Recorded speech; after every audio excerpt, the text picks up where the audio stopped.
Yo, what's up? Welcome back to another episode of the SWAS. Phillies, Red Sox in Fenway. In this video, we'll go through every single game on the board, all 15 of them on the live show. That's at 4 o'clock p.m. Eastern time. If you're able to make it, we'd love to see you in the comments. Red Sox, Phillies in Boston. Welcome to the SWAS. The SWAS. SWAS. Hey, get the sauce. All right, like I said, Phillies are on the road in Fenway. Red Sox are home dogs here, plus 140. Total sitting at 8.5. We got Zach Wheeler pitching for the Phillies against Cutter Crawford for the Red Sox. Take a quick look at the spreadsheet, and according to the model, slight lean on the Phillies through the first 5 innings, 2.84 to 2.57, and a slight lean on the Phillies through the full game, 4.56 to 4.24. So not overwhelming, but definitely leaning towards the Phillies. So let's take a look at this matchup, and we'll start with the Phillies bats. Not nearly as hot as they were a month ago. I can see in the last 14 days, pretty average. 15th in WRC+, 14th in OPS, 14th in WOBA. About the same looking numbers in the last 7 days as well. Here are their numbers against right-handed pitching. Not great. In the last 14 days, 21st, 22nd, and 22nd. In the last 7 days, 14th across the board.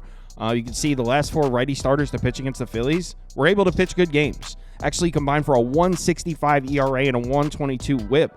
So Phillies haven't been getting to the last few righty starters that they've seen. Now the good news for the Phillies bats is they've definitely been better on the road. You can see on the season, this is a top 5. They're 6th, 5th, and 6th on the road. In the last 30 days, 13th, 13th, and 13th, which isn't elite, but it's better than the rest of their hitting numbers in the last 30 days. So they've definitely been more productive on the road.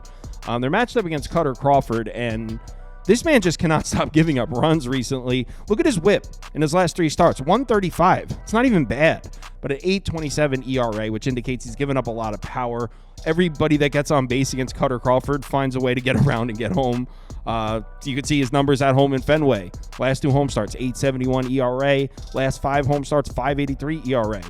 Whip and expected FIP don't look bad. So there is going to be some regression to the mean. Cutter Crawford still should start performing better, but recently he just cannot stop giving up runs.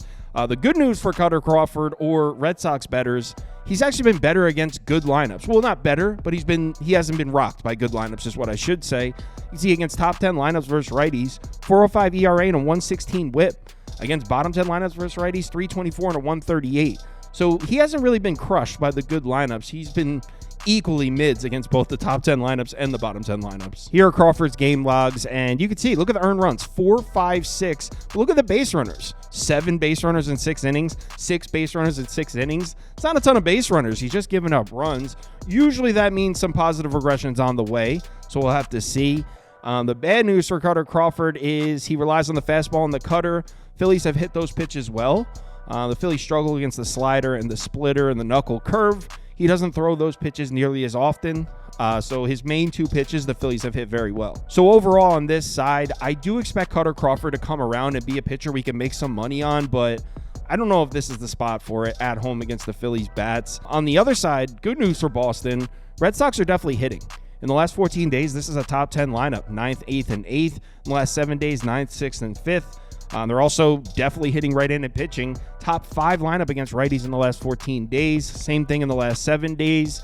They're actually starting to hit in Fenway, too, which was not the case earlier in the season. The Red Sox as a whole have been terrible at home this year, but in the last 14 days, we're starting to see them come around. 11th, 6th, and 5th at home. Here's the bad news for the Red Sox bats. If you look at the recent game logs, it's Flexen, Estrini, Casey Mize, Reese Olson, Kenta Maeda, Jack Flaherty. I mean, not the most elite righty starters. So they are hitting righties. They're starting to get to some right-handed pitching, but none of the pitchers on this list are on Zach Wheeler's level.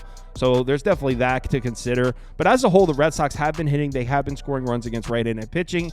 Now we get to Zach Wheeler's numbers, and I mean, this dude, he's got NL Cy Young type numbers on the season, 2.23 ERA, 0.97 whip. Hasn't slowed down at all. In his last 3 starts, a 1.35 ERA and an 0.95 whip. He did give up a couple runs on the road recently. In his last 2 road starts, he's got a 5.40 ERA and a 1.30 whip. So maybe showing some signs of vulnerability on the road recently. He's also struggled a little bit against lefty bats. 317 WOBA, 136 whip against lefties versus 176 and 061 against righties. Absolutely dominant against righty bats. Reason that's significant, Boston has a pretty lefty-heavy lineup. Not quite as lefty heavy now that Tyler O'Neill's back from injury because he's a right-handed bat, but still 3 of their first 4 hitters are lefties. They're projected to have 5 lefties in the lineup. So there is a path to the Red Sox getting to Wheeler here. And keep in mind, Boston absolutely smashed Zach Wheeler last year when they saw him. 5 1/3 innings pitched, 7 hits, 4 runs, 5 strikeouts. So they were able to get to Zach Wheeler last year when they saw him. Here are Zach Wheeler's game logs, and you can see any start with the letter H next to it at home, he's been dominant. But look at the 3 road starts recently. At San Francisco, he dealt, but that's the Giants. Marlins smacked him around. They got to him. 6 runs, 6 hits, and 3 walks in just 4 innings. Road start before that was the Angels. That's the worst lineup in baseball against right-handed pitching.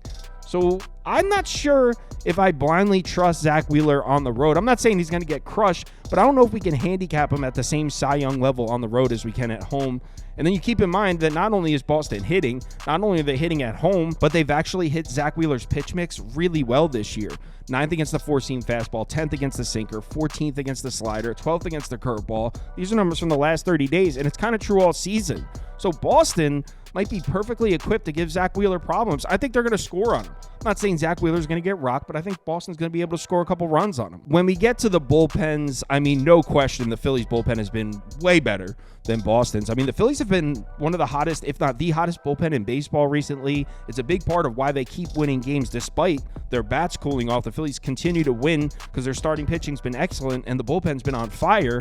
That being said, offensively in the late innings, the edge goes to Boston. In the last 14 days, the Red Sox have been a top 5 lineup against opposing bullpens. Phillies back in the bottom 3 of the MLB. Now, obviously, we expect that to swing back around, but recently, the Red Sox offensively have been way better than the Phillies late, which kind of evens out that bullpen battle. As far as betting this game, look, I refuse to put my faith in Cutter Crawford against the Phillies, but I do think the Red Sox are going to get to Wheeler, and the Red Sox have been hitting bullpens, so I feel like the best bet here, I did place this myself. I took Boston team total over 3.5. I got it at plus 105 on ESPN Bet.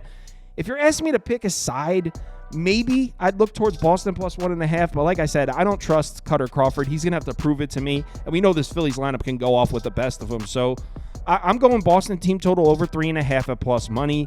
I also wouldn't hate an over bet here. If you want to just take over at 8 or 8.5, whatever you can get it at, I would lean towards the over. But I'm just going to go Red Sox team total over. Like I said earlier, live show, 4 o'clock p.m. Eastern time. We'll go through all 15 games. If you're able to make it, we'd love to see you in the comments. If you want my top bets or top bets from anyone on the staff here, head over to KyleKirms.com and sign up for Sauce Network Plus. It also comes with access to the Discord. You can participate in our weekly betting league. $100 a week goes to the winner. If you're interested, head over to the website. Let's have ourselves a great Tuesday night. It's loaded. Great baseball night. Remember to bet responsibly, and I'll talk to you on the live show.